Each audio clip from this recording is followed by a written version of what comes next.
नमस्ते दोस्तों, आज हम एक ऐसी जियोपॉलिटिकल खबर की बात करने जा रहे हैं जो न सिर्फ भारत की ताकत और हिम्मत को दर्शाती है, बल्कि यह भी दिखाती है कि हम किसी भी वैश्विक दबाव के सामने झुकने वाले नहीं हैं।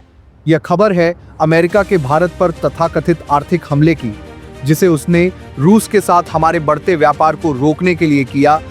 और भारत ने अपने एक शानदार मास्टर स्ट्रोक से न सिर्फ इस हमले को बेकार किया, बल्कि दुनिया को बता दिया कि हम एक उभरती महाशक्ति हैं। इस वीडियो में हम हर पहलू को गहराई से समझेंगे। अमेरिका ने यह हमला क्यों और कैसे किया, इसका भारत पर क्या असर पड़ सकता है, और भारत ने अपने रणनीतिक जवाब से कैसे पूरी दुनिया को हैरान कर दिया। अगर आप पहली बार हमारे चैनल पर आए हैं तो एक सच्चे देशभक्त की तरह चैनल को सब्सक्राइब करें, बेल आइकन दबाएं और इस वीडियो को लाइक, शेयर और कमेंट करना न भूलें।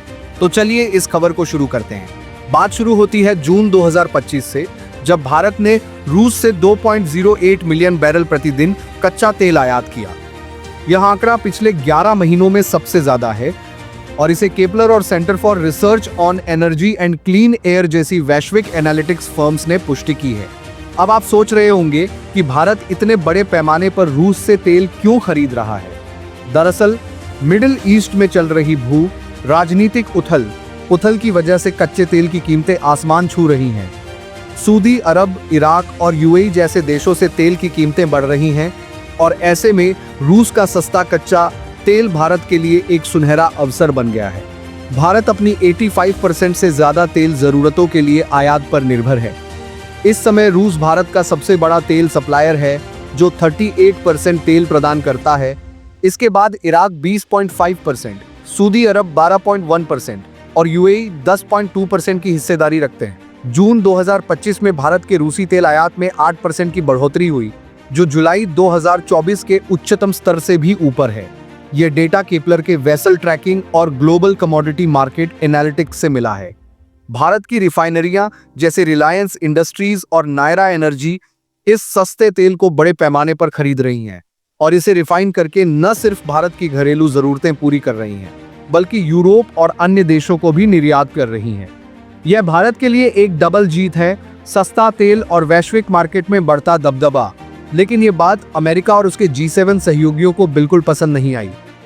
अमेरिका ने भारत के इन तेल टैंकरों को निशाना बनाया और धमकी दी कि अगर भारत ने रूस के साथ व्यापार जारी रखा तो उस पर 500% तक के टैरिफ लगाए जा सकते हैं। हाल ही में अमेरिकी सीनेटर लिंडसे ग्राहम ने एक बिल पेश किया जिसमें रूस के साथ व्यापार करने वाले देशों, खासकर भारत और चीन, पर सख्त प्रतिबंध लगाने की बात कही गई। यह एक तरह का आर्थिक हमला था जिसका मकसद था भारत को रूस से दूर करना और वैश्विक तेल मार्केट में अपनी पकड़ बनाए रखना। इस हमले के पीछे एक बड़ा कारण रूस यूक्रेन युद्ध भी है। अमेरिका चाहता है कि रूस की अर्थव्यवस्था को कमजोर किया जाए ताकि रूस के राष्ट्रपति व्लादिमीर पुतिन युद्ध विराम के लिए बातचीत की मेज पर आए।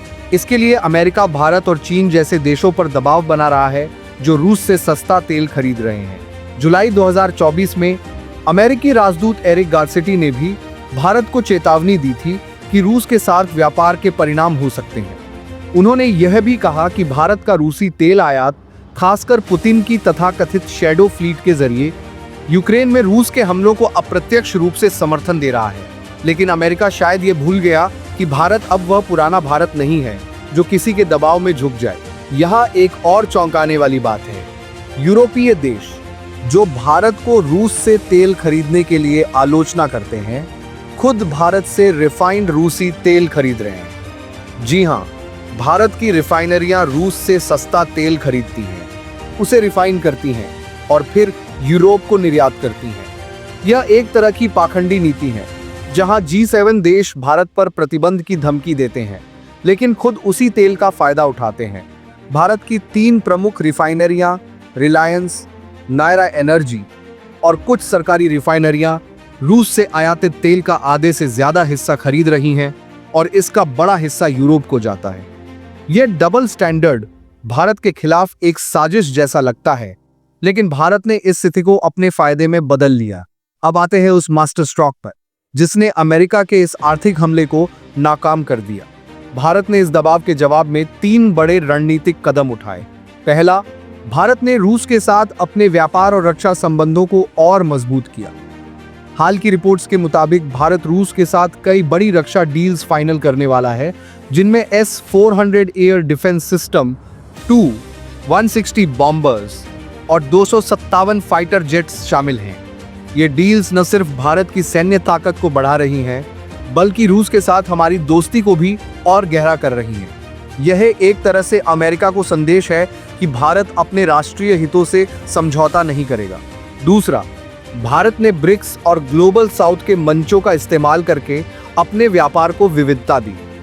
ब्राजील के साथ तेल व्यापार में 80% की बढ़ोतरी हुई है और दक्षिण अफ्रीका, इंडोनेशिया जैसे देशों के साथ नए आर्थिक समझौते हो रहे हैं। यह भारत की रणनीतिक दृष्टि को दर्शाता है, जो वैश्विक आपूर्ति श्रृंखलाओं में अपनी स्थिति को मजबूत कर रहा है। तीसरा और सबसे बड़ा मास्टर स्ट्रोक, भारत ने कूटनीतिक मंचों पर अमेरिका और यूरोप की दोहरी नीतियों को बेनकाब किया।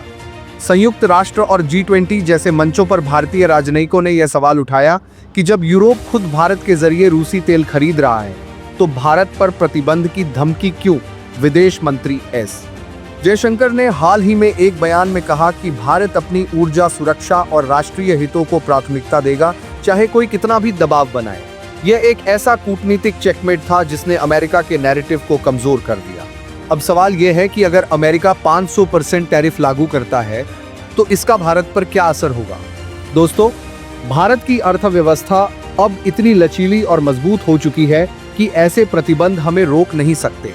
2025 में भारत का अमेरिका के साथ निर्यात 17-25 बिलियन डॉलर तक पहुंच गया है, जबकि आयात 8.87 बिलियन डॉलर है। यह व्यापार असंतुलन अमेरिका को खटकता है, लेकिन भारत के लिए यह एक अवसर है। भारत अपनी घरेलू मैन्युफैक्चरिंग को बढ़ा रहा है।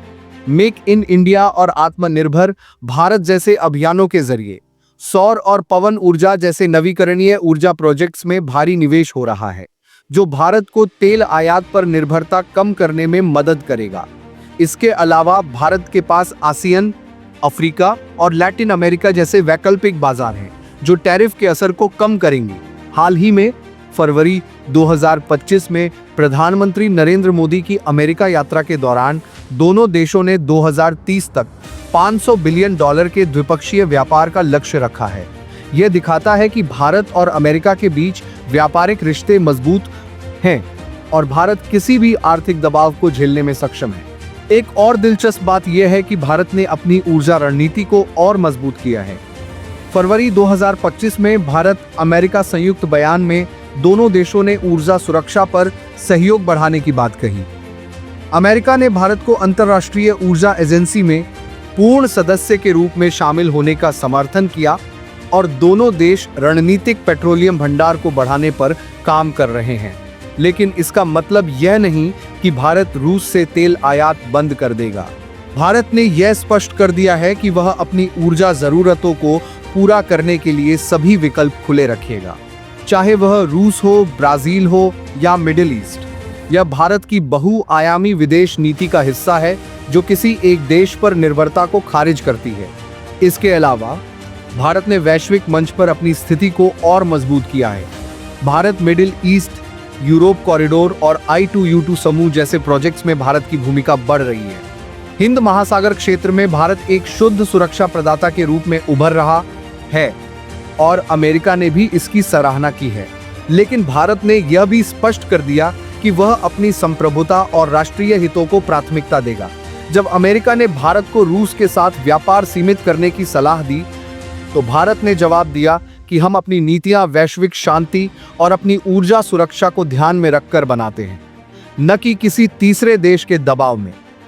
यह भारत की नई विदेश नीति का प्रतीक है, जो न सिर्फ आत्मनिर्भर है, बल्कि वैश्विक मंच पर एक नया आर्थिक मॉडल पेश कर रही है। तो दोस्तों, यह थी भारत की उस हिम्मत और रणनीति की खबर जिसने अमेरिका के आर्थिक हमले को नाकाम कर दिया। भारत ने न सिर्फ रूस के साथ अपने व्यापार को जारी रखा, बल्कि ब्रिक्स और ग्लोबल साउथ के जरिए अपनी स्थिति को और मजबूत किया।